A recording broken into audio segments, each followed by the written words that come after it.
Happy Halloween! It's that time of the year again. Well, it's another lovely day here. Beautiful autumn weather. I had my little things around, but they dropped. These little purses I got for the kids in school. Oh, a few years back now. And cute. Little purses. So, one of them stayed around for a while. This one stayed around in the chair for a while. I had it hung up there. But it fell down because there's no real hangers on them, but for hanging. But I mean, they're cute, you know. This one fell down. The witch. Anyways, yeah, well, I just thought I'd pay a little visit today and have a little chat and share a few things. Thank you so much for the reaction to my son's book, his Soldier's Coat, the book he wrote by his grandfather. So there was quite a bit of reaction, positive reaction to that, and I'm happy. And even though he doesn't let on, I mean, it is the legacy of his grandfather, so I guess the more people reads it, the more it satisfies him too. So thank you so much for responding as positively as you did. And it's that book. And of course, I'm going to do a run by of this book here, Hannigan's Hand, The Ghost Woman Talks. This is taken from a true story. But the thing about this book is that it's a new edition of an older one. Yeah, I got the first edition here. This one.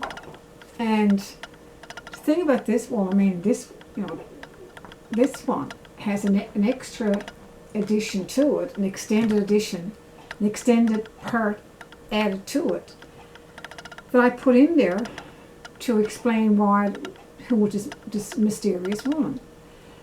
And the thing that people speak most about and really fascinated by and, you know, creeped out by as well.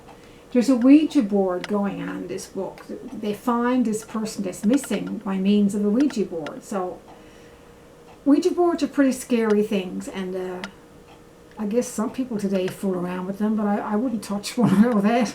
I wouldn't go handy one. I wrote about it in this, but I wouldn't do it myself. I wouldn't fool around with the Ouija board.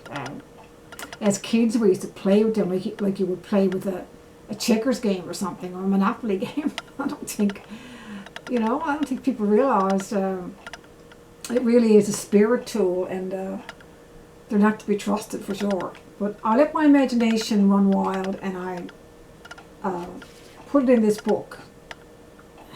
What happened when they did use this Ouija board, and how they conjured up this lady that was bothering everybody in the first edition of the book. So that's the only reason, well, not the only reason, but it's one of the reasons why I'm talking about it today. And don't tell me after forgetting my water. I had it poured.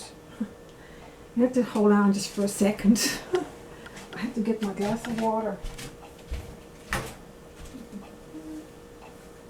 Okay, here it is. Another section. Okay. Okay, we're ready to roll again. So that's that book, and this book here is The Seashell's Lament, and it's the love story I was telling you about that I wrote, and it won a Canada Book Award, as you can see on the cover, a Canada Book Award winner. So it's a story of a Ukrainian-born man who says goodbye to his daughter because he was going shrimp fishing in Newfoundland and Labrador, and in the Canadian waters off the Grand Banks. the Flemish Cap was the name of the territory in the North Atlantic Ocean that he was going to, which was what he was doing for a long time, and that was his livelihood. So he says goodbye to his daughter, and she's 11 years old, and he leaves to go to sea, and he becomes involved in a terrible storm, a hurricane, and he ends up shipwrecked pretty well in St. John's, Newfoundland, and he meets this lady, Jacqueline O'Reilly, and they fall in love. And anyway, it's a moving, pretty well heartbreaking story because so many things happen. One of them was the fact that he's a foreign fisherman fishing off the Grand Banks, which was territorial tensions with Newfoundland fishermen, and all that was part of what happens in the book, the hostilities and so on. And he was stigmatized and so on, and things happen, and he ends up back in Estonia, where he was from.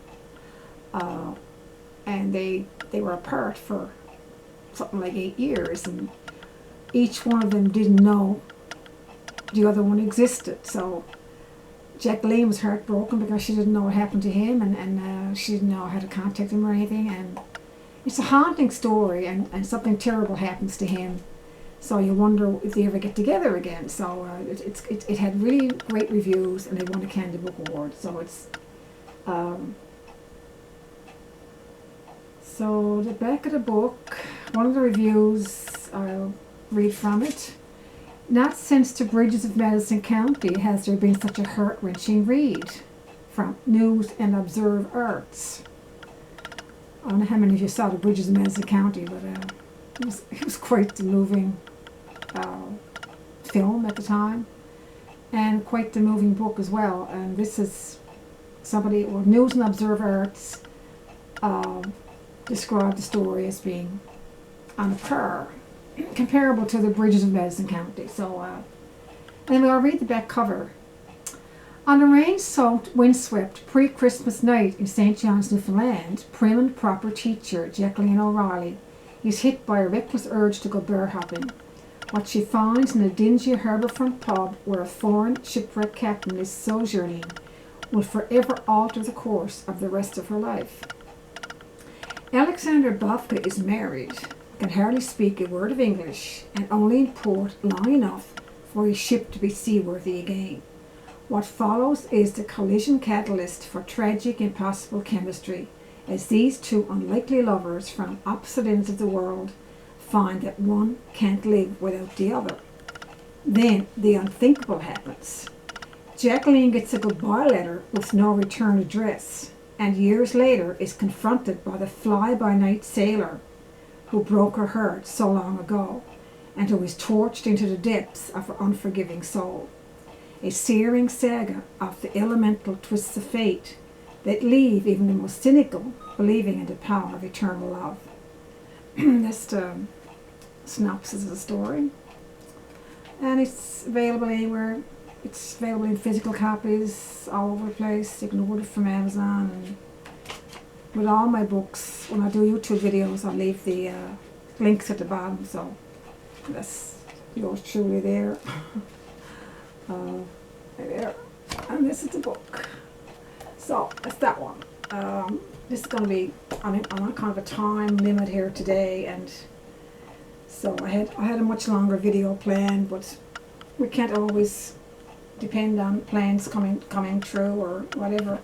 And I'm sure you all know about this one, the True Stories Newfoundland Labrador, that's been out a while, and the connection to the video I did the other day about my father, and the book that my son Shannon wrote, and it's connected with this book as well. As True Story of Real Happening is in this book. But this book that Shannon wrote is his whole life story, and involves thoroughly the Knights of Columbus Fire of 1942.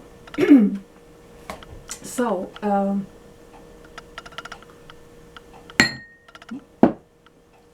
that's that, and these are just some of my books. I have 20 written, so written and out there on the market. This book also won a Canada Book Award. This is a book for 11 to 16-year-olds, young adult, elementary to young adult, and it's a story of friendship between two boys, and one is put down and bullied, and it's the story of loyalty by the other boy, David, who just doesn't give up on his friend, and then his friend Kenny Finney is forced to move, and all these things happen and so on. But it's a story of friendship and a story of growing up, really, in today's society, and the problems some kids face, and the prejudice and everything else. Mostly it's about prejudice and discrimination, really. So anyway, that also won a Canada Book Award, and I'm going to read from, this is the second edition actually, there is another edition as well, but this is a new edition. This is the synopsis. David Fuller's only best friend, Kenny Finney, is a smelly outcast who can't read or write, steals, lives in a gravel pit trailer home, and gets caught by the cops all the time. But he plays the best game of street hockey ever and would give you his heart if he could. One day, David's life changes and he says goodbye to Kenny Finney and the carefree life he's known. His parents are moving him to a better life and want him away from the unsuitable Finneys. Then, tragedy strikes. Kenny's house out in Brooklands burns down and most of his family are dead.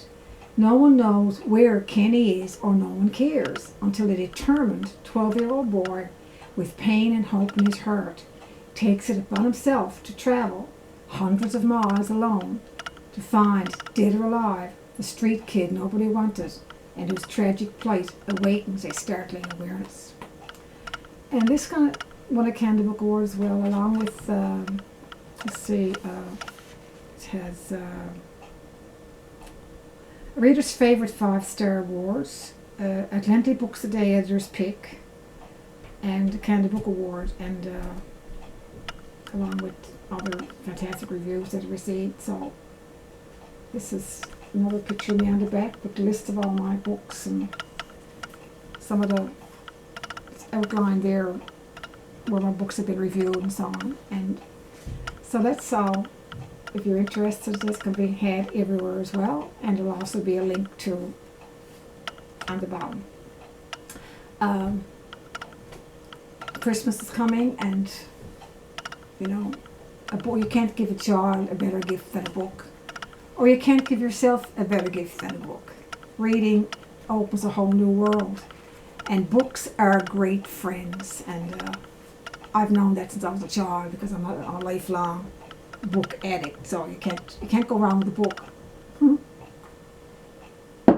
So and I'm going to do these aren't all my books, but these are all I'm going to do for now, because I'm on a time limit. So I've done this I did last year,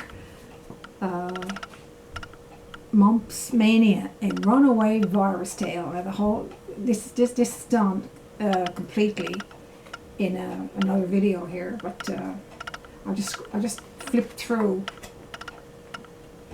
See, it's all the animated pictures, and it's a rhyming story, and it's really wacky and crazy, and it's, like I said, I detailed it pretty well in the other video I did. In fact, I think I read the whole book. You have to be kidding. Downstairs, he'd taken off because he got sick, and he wouldn't stay in bed. So that's the whole crux of the story, and all the germs and everything, and all the media got into it. Media blast, lawyers involved because mumps wouldn't go away. The doctor got sued and all this. It's a really wacky story, and it also won a Canada Book Award, so which is quite satisfying for sure. I was never expecting to get a fourth one, but it did. It won the Canada Book Award. So kids love it, parents love it, all ages love it, because it's funny, and if you want to look it up on any of the sites, it got fantastic reviews. So That was done 2020. That one came out. So that's another picture of me there at a library. One of the libraries here. I was doing a reading at a library. So all the descriptions of it are on the back. All things about my work over the years, and etc. etc. So that's that one. And then there's a teacher story, which would be very conducive to at the present time. You know, kids are back in school, teachers are back to work. So I was a teacher, and I know all about teaching, and it's quite something. So anyway, this is a funny story. It's funny, but it's also got a lot of positive messages in it about teachers' loyalty to the children in her class, and the things she had to face. Like this is humor in it, but it's also a lot of poetic justice, I guess, too. You know, like she was in this situation where the principal didn't understand what she was going through with the kids, and wasn't sympathetic to her and what she needed and everything, and so all these conflicts. And so I turned it into she goes to this, well, actually it's about this young teacher who got bored in her present town where she lived, because, you know, even though she rock climbed and she did yoga and she did karate, and she, you know, she did all she ran marathons, did triathlons and all this stuff, you know, because the town she lived in was only small, and she was finally, she said, oh my God, I'm so bored, I need adventure. So anyway, she took off this little isolated community in the farmost reaches of the Canadian North, and to teach. And when she knew it wasn't going to be easy. I mean, she was afraid of flying too, so she was terrified of flying. So, you know, it's a funny story, but it gets at a lot of truths, you know, in teaching school for sure, and it's certainly the way it was at one time. So that it's a funny story, like I said. It's a lot of illustrations, and this is a guy that she had an awful problem with him because he was always disrupting the class and everything. But she took a real intelligent approach to the kids' problems. Intelligent approaches I weren't appreciated by the principal, so they had all these conflicts going on.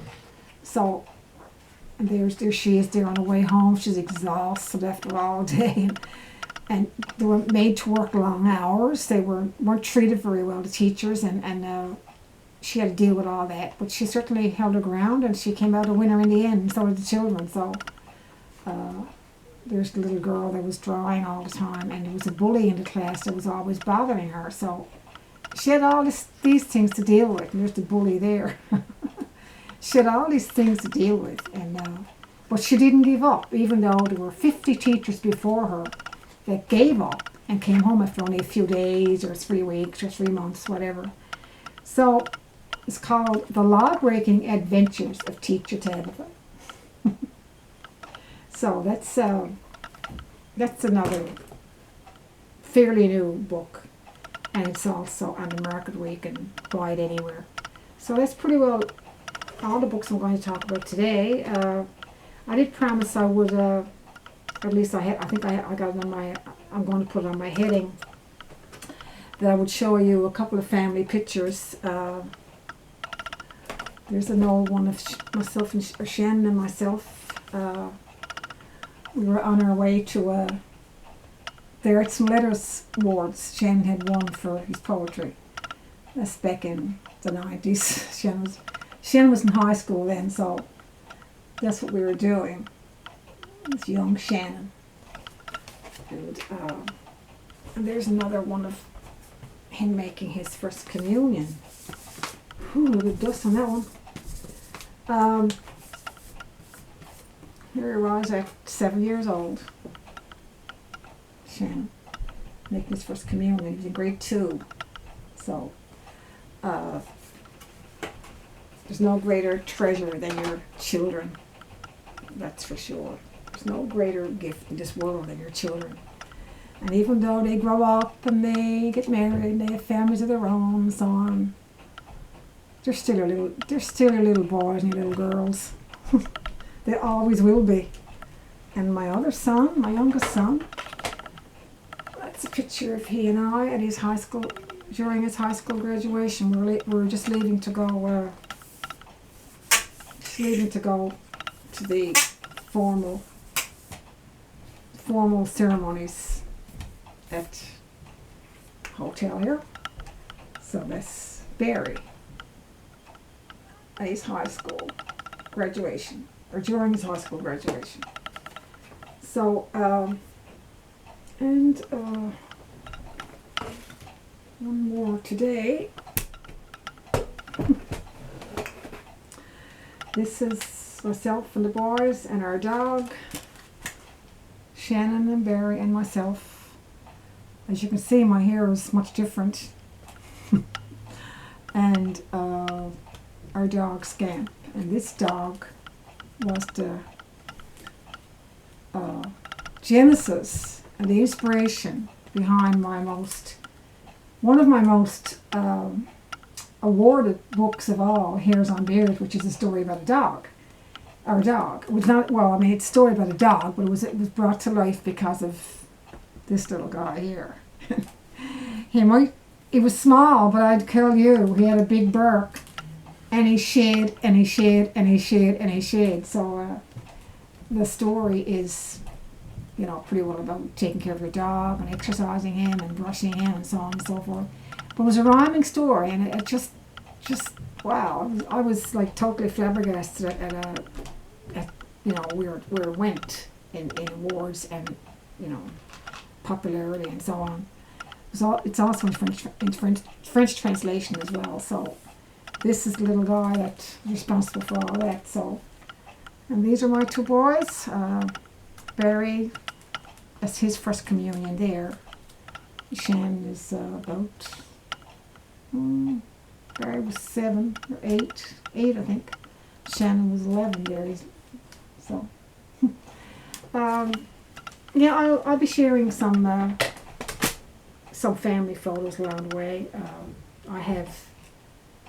I think I mentioned before that I have scrapbooks from my writing, like that thick. Well, I have, I don't know how many family albums here, going back from the time I was a child.